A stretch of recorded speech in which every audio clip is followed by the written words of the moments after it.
বন্ধুরা, আজকে আমি রান্না করব হচ্ছে শাহী পনির আমার স্যারের জন্য। তো আমি চলে এসেছি এখন নতুন একটা কিচেন আর নতুন ফ্ল্যাটে একটা। তো আমি আজকে রান্না করছি শাহী পনির। তো দেখতেই পাচ্ছ রোস্ট করা হচ্ছে এখন। রোস্ট করি পনিরটাকে। রোস্ট করার পরে আর এইদিকে হচ্ছে মশলা তৈরি হচ্ছে পনিরটাকে বানানোর জন্য। তো রোস্ট তৈরি হওয়ার পরেই একদম এখানে একদম পাল্টি মেরে দেবো, মানে ফ্রাই প্যান থেকে। এখন একটু নেড়ে নিলাম, নাড়ার পরে তোমরা দেখতেই পাচ্ছ আমার ভিডিও কন্টিনিউ।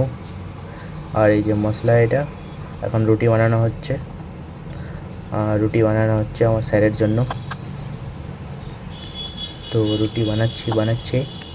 তো এই যে দেখতে পাচ্ছ রুটি বানাতে পারছি। তো কে জানি বানাতে পারছি কি পারছি না, আপনারা দেখতে পাচ্ছ। দিয়ে এবার রুটিটাকে চেঞ্জ করার পরে রুটি হয়েছে তো? হয়েছে, চলো ঠিক আছে, হয়ে গেছে। তো আবার একটা রুটি বানানো হচ্ছে, আর রুটিটাও দেখা যাক। ফুলে গেছে রুটিটা, বাহ সুন্দর বানাতে পারছি তো। ও হ্যাঁ হ্যাঁ, ভেরি গুড, একদম সুন্দর বানাতে পেরেছি তো। হ্যাঁ, তো উলট পালট করে সেঁকে নিলাম রুটিটাকে সেঁকার পরে এবার তাওয়া ফের রেখে দিলাম। এটাকেও ভেজে নেব রুটিটাকে। এখন আরেকটা নিয়ে নিলাম তাওয়াতে।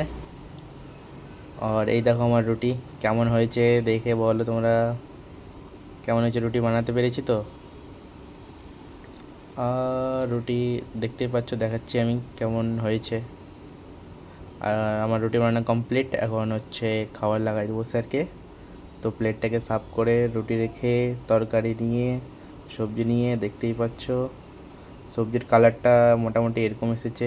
কে জানে আমি পারেছি কি পারিনি। তো যাই হোক, যেরকম এসেছে এরকম এসেছে। আমি ওরকম প্রফেশনাল কুক হলাম না। তো বন্ধুরা, আমি একদম প্রফেশনাল কুক না। তো আমি যাই হোক মোটামুটি রান্না করতে পারি। তো দেখতেই পাচ্ছ রেডি হয়ে গেছে।